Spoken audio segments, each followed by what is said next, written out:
এই যে মানুষগুলো আপনারা এখন এখানে আছেন, রাত্র বাজে 1:30, আপনাদের সঙ্গে মৌলানা নাদিম বা মাহফিলের যারা ইন্তজাম করছেন তারা কন্ট্রাক্টটা কি ঘন্টা হিসেবে করছেন না রাত্র চুক্তি? সারা রাত্রে কত টাকার কন্ট্রাক্ট?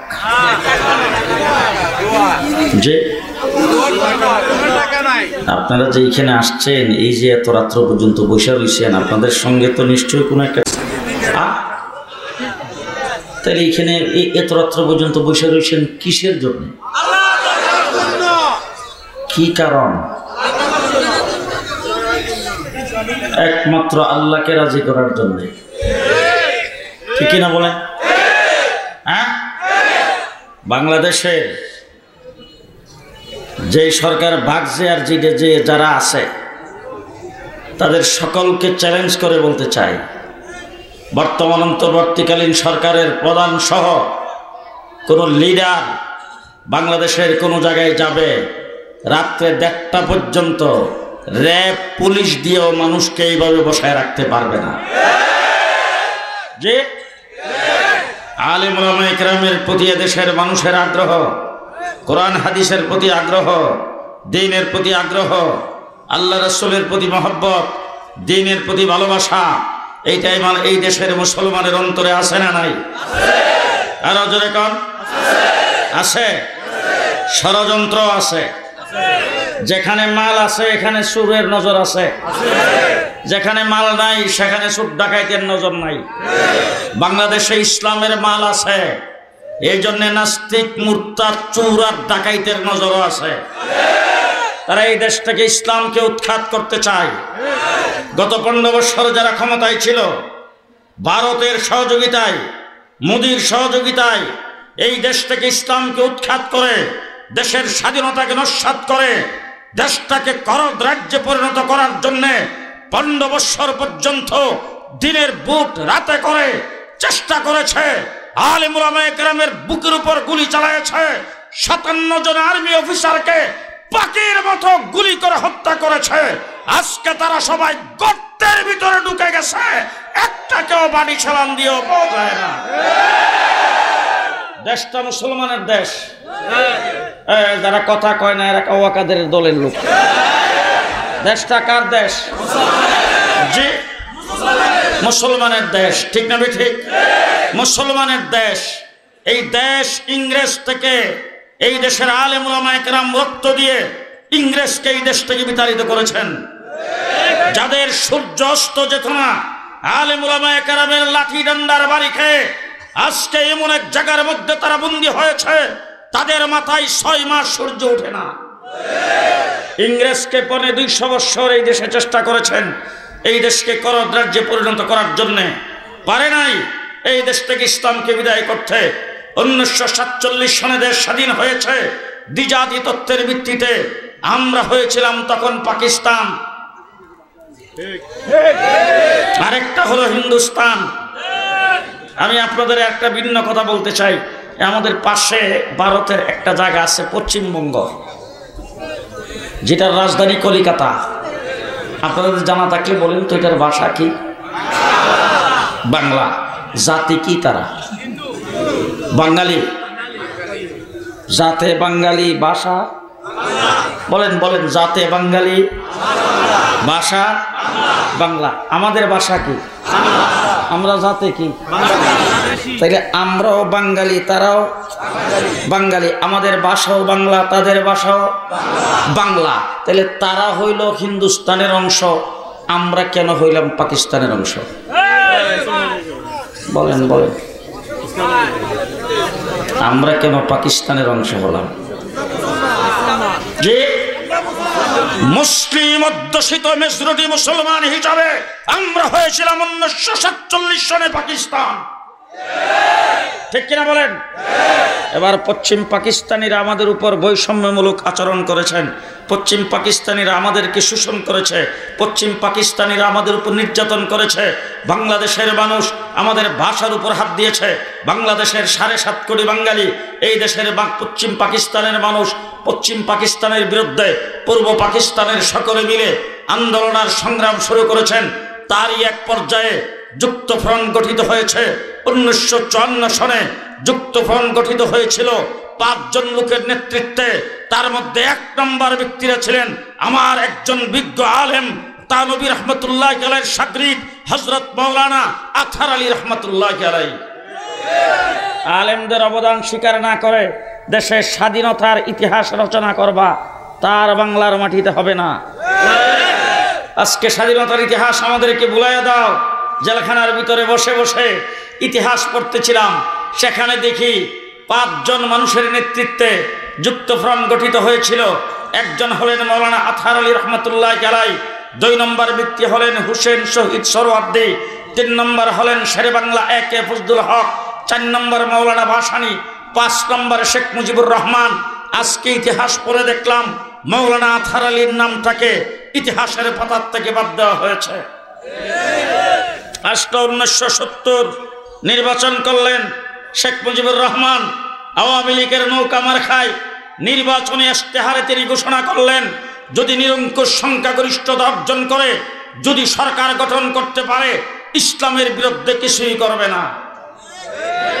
সেই ঘোষণা দেখা 7.5 কোটি বাঙালি ভোট দিলেন নৌকা মার খায়। পশ্চিম পাকিস্তানিরা আওয়ামী লীগ তথা শেখ মুজিবের হাতে ক্ষমতা ছাড়তে অস্বীকৃতি জানালেন। তারা ক্ষমতাকে কুক্ষিগত করেছেন, ক্ষমতা শেখ মুজিবের হাতে হস্তান্তর করে নাই। 7.5 কোটি বাঙালি ঐক্যবদ্ধ হয়ে পশ্চিম পাকিস্তানিদের বিরুদ্ধে মুক্তিযুদ্ধ করে 9 মাসে দেশ স্বাধীন করেছি। কয় মাস? আমার আলোচনা শেষ। এবার যে কথাটা আপনাদের বুঝাইতে চাই, এবার বলেন তো দেখি, হিন্দুস্তানের কাশ্মীর কতদিন যাবৎ স্বাধীনতা যুদ্ধ করে? 70 বছর। ওইসে নি স্বাধীন? আসতে হইছে? হয় নাই। আমার বাংলাদেশের পার্শ্ববর্তী জায়গা হলো আসাম। আসামে আজকে 40 বছর যাবৎ স্বাধীনতার জন্য লড়াই করে। তাদের স্বাধীনতার জন্যই সম্ভবত আমার বাংলাদেশের উপর দিয়া 10 টাক অস্ত্র নিতেছিল।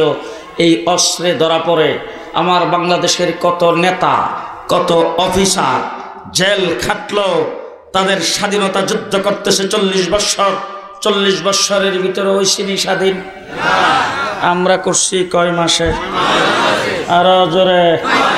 এবার যারা মুক্তিযুদ্ধের পক্ষ শক্তি বলে দাবি করো, যারা মুক্তিযুদ্ধের চেতনার কথা বলে, 15 বছর পর্যন্ত এই দেশটাকে তলাবিহীন জুড়িতে পরিণত করেছ, শোষণ করেছ, তাদের চোখে আঙ্গুল দিয়ে বলতে চাই, আমরা যদি 47 সনে মুসলমান হিসাবে পাকিস্তান না হতাম, আমরা 70 বছর লড়াই করে স্বাধীনতা অর্জন করতে পারতাম না। আমার এইটুক কথা বুঝে থাকলে আপনারা বলেন তো আমাদের স্বাধীনতার মূলে কি? স্বাধীনতার মূলে কি? আরো জোরে, আরো জোরে। স্বাধীনতার মূলে হলো ইসলাম। ইসলাম যতদিন থাকবে বাংলাদেশ থাকবে, বাংলাদেশ যতদিন থাকবে ইসলাম থাকবে। স্বাধীনতার মূলে হলো ইসলাম। দেশ স্বাধীন হলো, মুক্তিযুদ্ধ হয়েছে। এবার আমি আপনাদের জিজ্ঞেস করতে চাই, 7ই মার্চে শেখ মুজিবুর রহমান সোহরাওয়ার্দী উদ্যানে ভাষণ দিয়েছেন। সেই ভাষণের ভিতরে, ভাষণটা আজকে রাত্রে যাইয়া বই পুস্তক থেকে বের করবেন, ইউটিউব থেকে বের করবেন, বের করে ভাষণটাকে ভালো করে শুনবেন, বই পুস্তক থেকে বের করে একটা একটা অক্ষর করে যাচাই করবেন। ভাষণের ভিতরে কোনো জায়গায় শেখ মুজিবুর রহমানকে উল্লেখ করেছিলেন পাকিস্তানিরা আমাদের সাথে, পশ্চিম পাকিস্তানিরা আমাদের সাথে বেঈমানি করেছে, মুক্তিযুদ্ধ করে দেশকে স্বাধীন করতে হবে, দেশটা হবে বাংলাদেশ। যদি বাংলাদেশ হয়, দেশটা ধর্মনিরপেক্ষ হবে। ওই কথা শেখ মুজিব বলছিল তো? আস্তে কথা কম দিয়ে।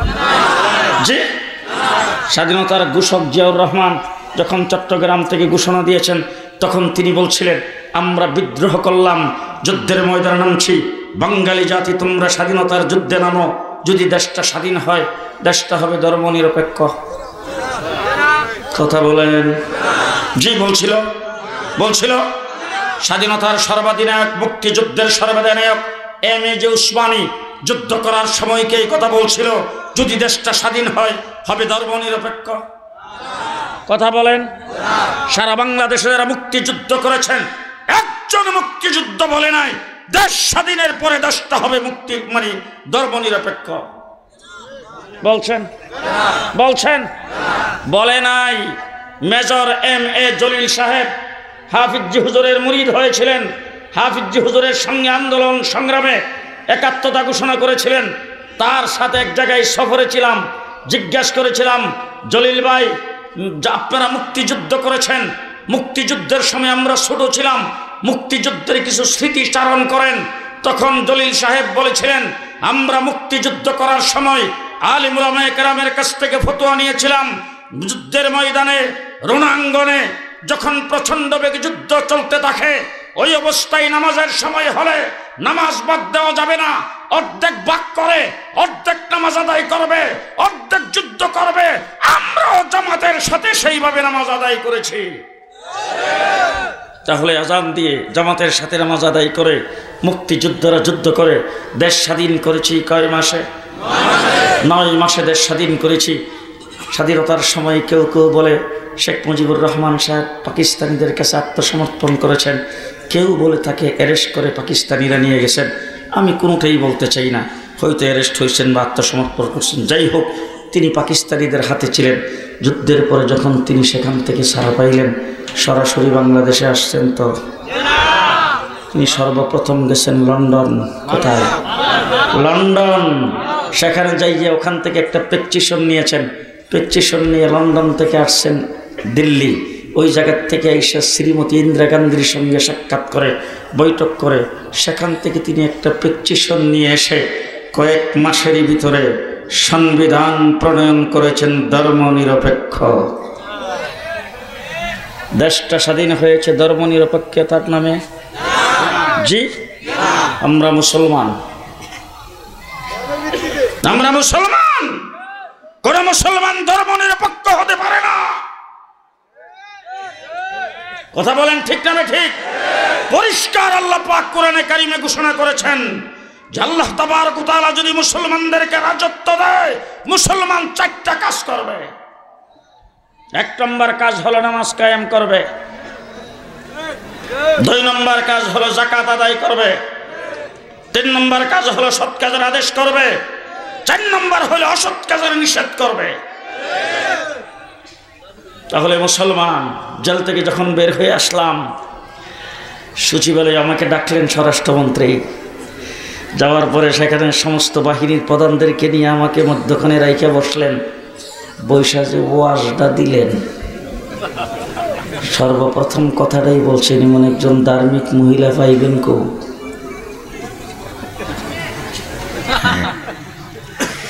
5 ওয়াক্ত নামাজ টাইম মতো পড়ে, শেষ রাত্রে তাহাজ্জুদ কাজা নাই, ফজরের নামাজ পড়ে কোরআন শরীফ তেলাওয়াত না করে কোনো কামই করে না, মাথার কাপড়টা কোনোদিন পরে না, এতটুকু পর্যন্ত ব্লাউজ পরে।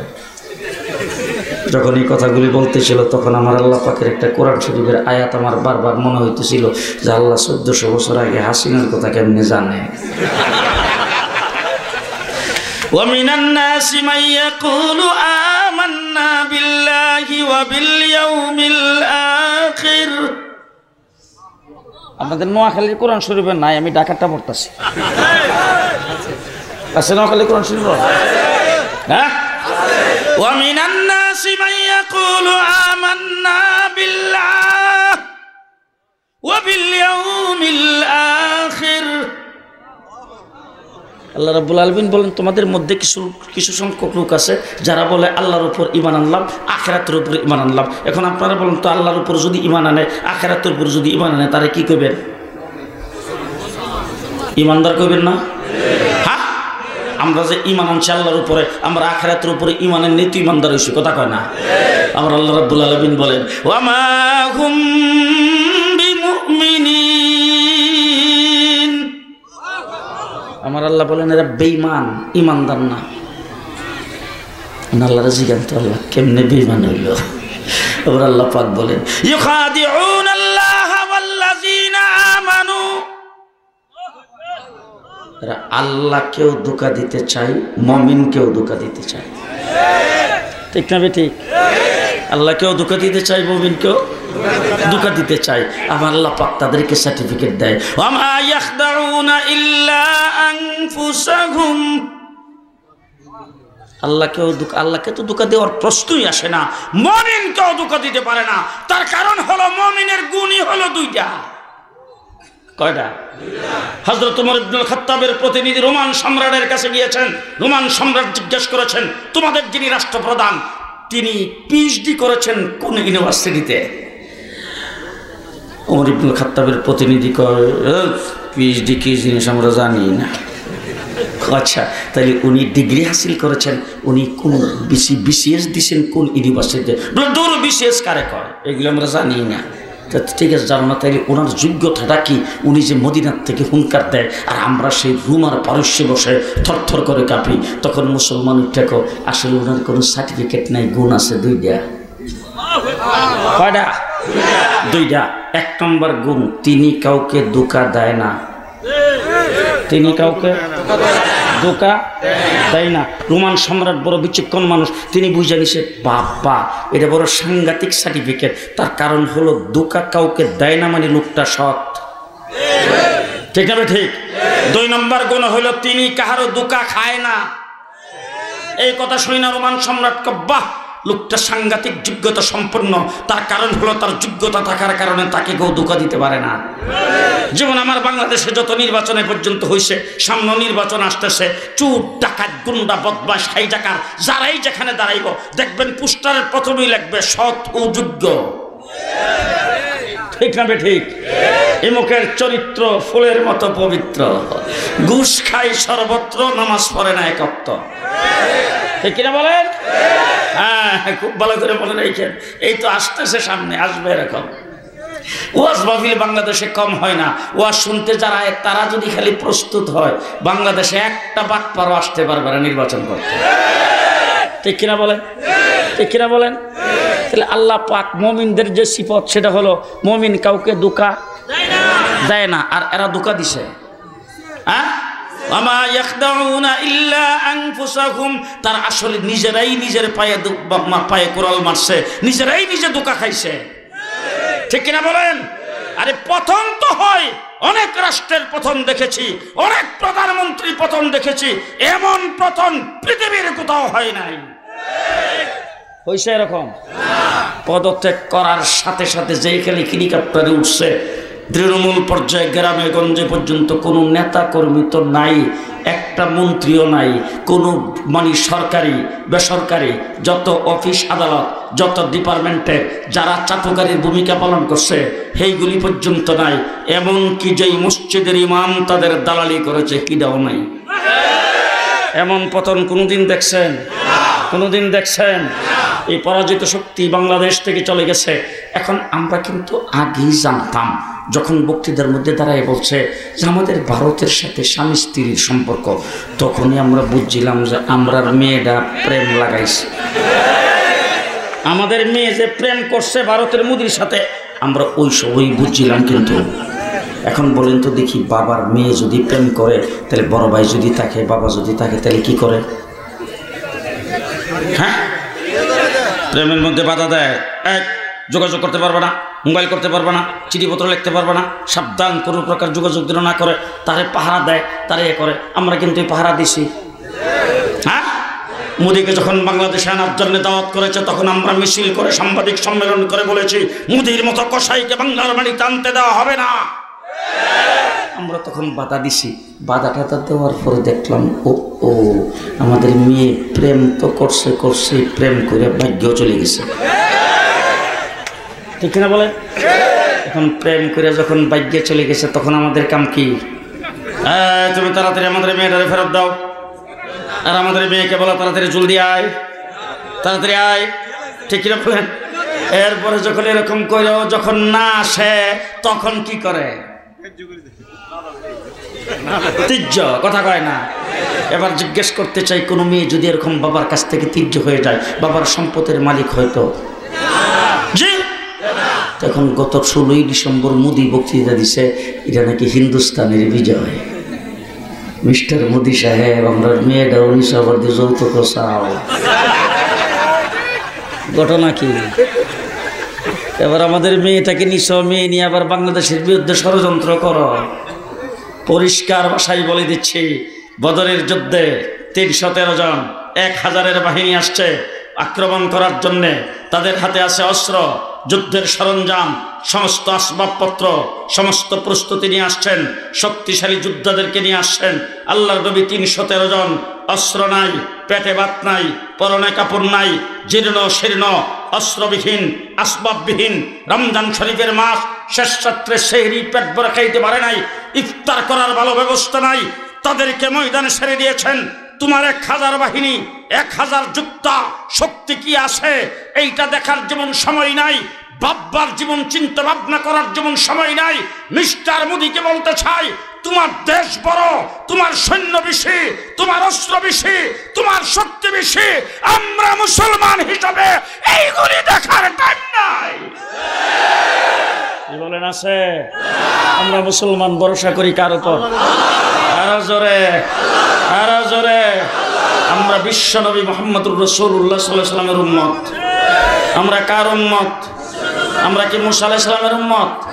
হযরত মুসা আলাইহিস সালাতু ওয়াস সালাম মুসা আলাইহিস সালামের উম্মতকে বলেছিল, যদি ফিরাউনের সাথে যুদ্ধ করা লাগবে, সমস্ত উম্মত মিল্লা বলছে, মুসা যদি যুদ্ধ করা লাগে তুমি আর তোমার আল্লাহ কইরো, আমরা এগুলিতে নাই। এবার জিজ্ঞেস করতে চাই, মুসা আলাইহিস সালামের উম্মত কি সংখ্যায় কম? 6 লাখ। কয় লাখ?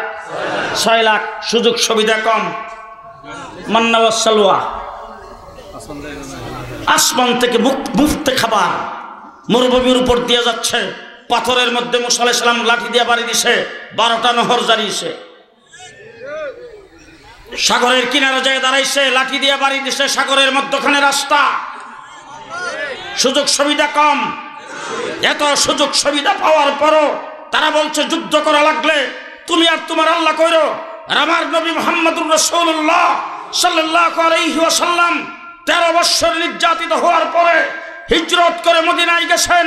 সাহাবায়ে কেরাম যারা মক্কা থেকে গিয়েছেন, তাদের বউ বাচ্চা মক্কায় রয়ে গেছে, সহায় সম্পত্তি মক্কায় রয়ে গেছে।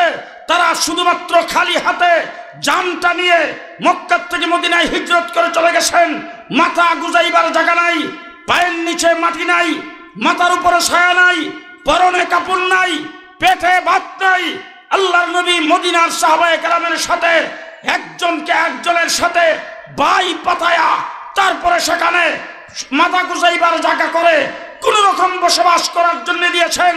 এই অবস্থায় যখন আসছে 1000-এর বাহিনী নিয়ে যুদ্ধ করতে, মুসলমান মাত্র 313 জন। তাদের পক্ষে কথা বলার কেউ নাই, মানববন্ধন করার কেউ নাই, তাদের পক্ষে বিবৃতি দেওয়ার কেউ নাই, তাদের পক্ষে আফসোস করারও কেউ নাই, তাদের পক্ষে মৌন সমর্থন দেওয়ার সারা বিশ্বে কেউ নাই। 313 জন জীর্ণ শীর্ণ সাহাবায়ে কেরাম রাসূল সাল্লাল্লাহু আলাইহি ওয়াসাল্লামের সামনে জমায়েত হয়েছেন। আল্লাহর নবী সকলের দিকে চোখ তুলে তাকায়েছেন। রাসূলের তাকানো দেখে সবাই বুঝে গেছে রাসূল আমাদের কাছ থেকে কিছু শুনতে চাচ্ছে। আল্লাহর নবীর সামনে জীর্ণ শীর্ণ সাহাবায়ে কেরাম, যাদের বাড়ি নাই ঘর নাই, তারা সেখানে দাঁড়ায় বলতে শুরু করে দিয়েছেন, ও আল্লাহর হাবিব, মুসা আলাইহিস সালামের উম্মত মুসা আলাইহিস সালামকে বলেছিল, যুদ্ধ করা লাগলে তুমি আর তোমার আল্লাহ কইরো। আমরা পেটে ভাত নাই, পরনে কাপড় নাই, মাথা গুজাইবার জায়গা নাই, আমাদের কাছে কোনো অস্ত্র শস্ত্র নাই, বাহ্যিক কোনো শক্তি নাই, কিন্তু আমরা পরিষ্কার আপনাকে বলে দিলাম, যতক্ষণ আমাদের দেহের ভিতরে প্রাণ থাকবে, আপনার ডাইনে বামে সামনে পেছনে লড়াই করতেই থাকবো, লড়াই করতেই থাকবো। আপনাদের কি বক্তব্য? আপনাদের বক্তব্যটা কি? জাহাদ জাহাদ জাহাদ চাই, হুজুররা চলেন, আমরা নাই। জি, 313 জন সাহাবী বলছেন, আপনার ডাইনে বামে সামনে পেছনে দেহের ভিতরে যতক্ষণ প্রাণ থাকে লড়াই করতেই থাকবো। ওই বদরের যুদ্ধ থেকে লড়াই শুরু হয়েছে, টুকরা টুকরা হয়ে গেছে। বাতিলের সামনে সাহাবায়ে কেরাম মাথা নত করে নাই। আল্লাহর নবীর ইন্তেকালের পরে আসছেন হযরত আবু বকর সিদ্দিক, জাকাতকে কিছু লোকজন স্বীকার করেছে, মুসাইলামাতুল কাজ্জাব নবুয়তের দাবি করেছে, তিনি পরিষ্কার দ্বারা বলেছেন, আয়ানকুসুদ্দিন ওয়া আনা হাইয়ুন, আমি জিন্দা থাকতে দ্বীনের সামান্য ক্ষতি হবে, আবু বকর সিদ্দিক তা বরদাস্ত করবে না। লড়াই বদরের যুদ্ধ থেকে শুরু হয়েছে, এখন পর্যন্ত আসে না নাই? আসে না নাই? আর জোরে কোন আছে কিনা কোন? দেশ যখন পশ্চিম পাকিস্তান হয়েছে, পূর্ব পাকিস্তান, আইয়ুব খান ফ্যামিলি প্ল্যানিং আইন জারি করেছেন। ভালো করে ইতিহাস শুনে রাখবেন। ফ্যামিলি প্ল্যানিং আইন যখন আইয়ুব খান জারি করেছে, উলামায়ে দেওবন্দ তার মোকাবেলা করেছেন।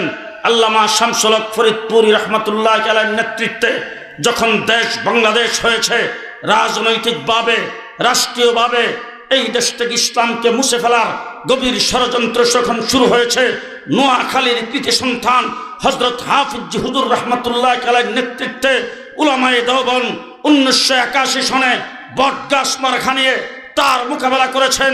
তারপরে যখন তসলিমা নাসরিন কোরআন পরিবর্তনের কথা বলেছেন, বাইতুল মুকাররমের খতিব উবাইদুল হকের নেতৃত্বে উলামায়ে দেওবন্দ তার মোকাবেলা করেছেন।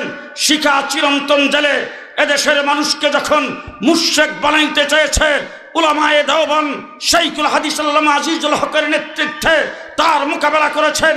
হাইকোর্ট থেকে 2 জন বিচারপতি ফতোয়ার বিরুদ্ধে যখন রায় দিয়েছেন, উলামায়ে দেওবন্দ মুফতি ফজলুল হক আমিরের নেতৃত্বে তার মোকাবেলা করেছেন।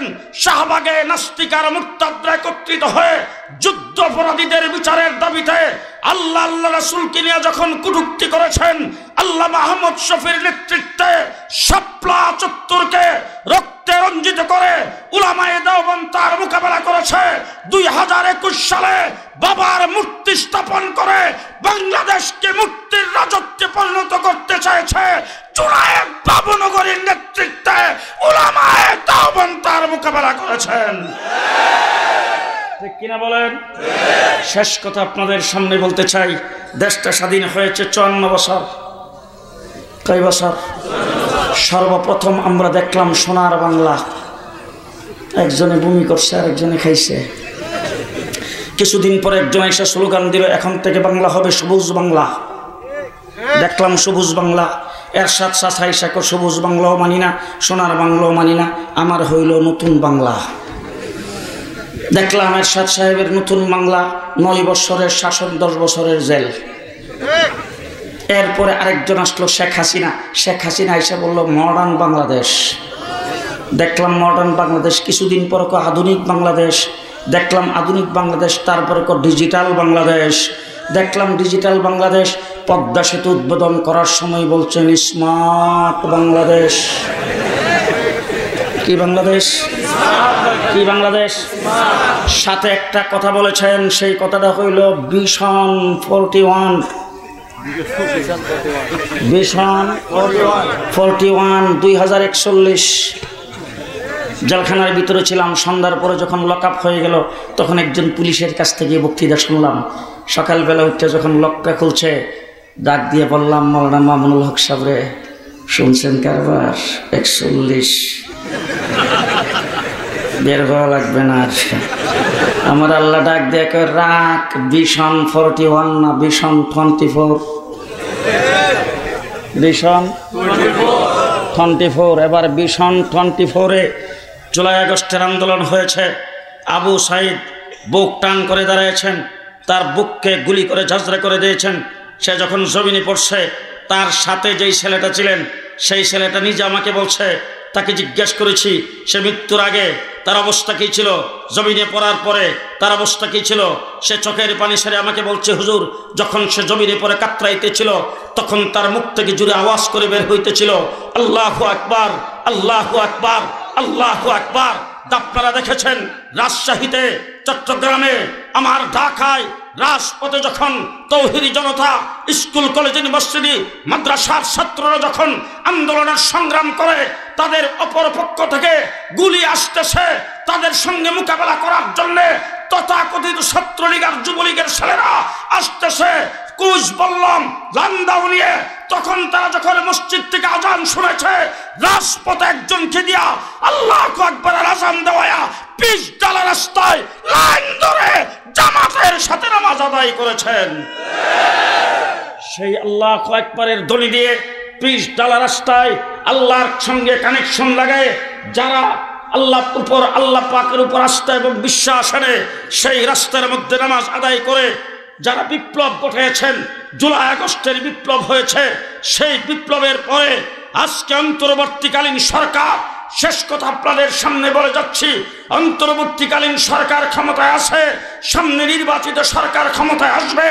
আজকে আমি আপনাদের কাছে পরিষ্কার ভাষায় বলতে চাই, এই বিপ্লবের পরে এবারের বাংলাদেশ হবে ইসলামের বাংলাদেশ, ইসলামের বাংলাদেশ, ইসলামের বাংলাদেশ। কে কে রাজি আছেন?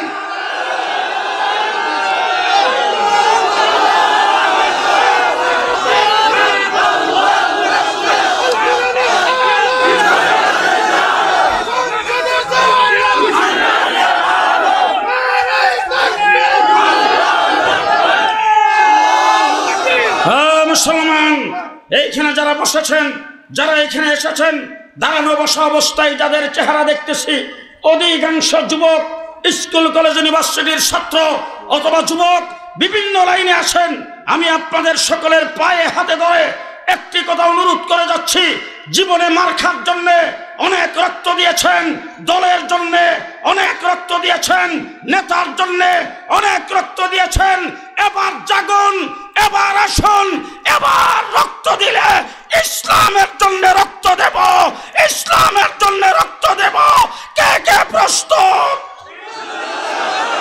প্রস্তুত আছেন? প্রস্তুত আছেন? যদি ইসলামের জন্য আবার শাপলা চত্বরে যাইতে হয়, যাইতে রাজি আছেন? রাজপথে যদি নামতে হয়, রাজি আছেন? পরিষ্কার কথা বলে যাচ্ছি, বাংলাদেশের সংবিধান প্রণয়নের জন্য কমিশন গঠন করা হয়েছে। সংবিধান হইতে হবে ইসলামের ভিত্তিতে, এছাড়া মানি না। এখন যারা কথা না কবে এরা কাওয়াগাতের দলের লোক। সংবিধান হইতে হবে ইসলামের ভিত্তিতে, এছাড়া মানি না। শিক্ষা ব্যবস্থা হইতে হবে ধর্মীয় শিক্ষা ব্যবস্থা, এছাড়া মানি না। পরিষ্কার ভাষায় বলে যাচ্ছি, রক্ত আমরা যা দিয়েছি, যেইভাবে দিয়েছি, বাংলাদেশে এইভাবে রক্ত কেউ দিতে পারে নাই। আমার এক রাত্রে 1,54,000 গুলি আলেমের বুকের উপর দিয়ে চালানো হয়েছে। সুতরাং দেশ আমার, মাটি আমার, এই দেশের জন্য রক্ত আমরা দিয়েছি। বাংলাদেশে কিছু করতে হলে আলেম ওলামায়ে কেরামকে বাদ দিয়ে কেউ কিছু করতে হবে, করতে পারবে না, কাউকে কিছু করতে দেওয়া হবে না। নাসরুম মিনাল্লাহ, ফাতহুন করিম, ওয়া বাশশিরিল মুমিনিন। আসসালামু আলাইকুম ওয়া রাহমাতুল্লাহি ওয়া বারাকাতুহু।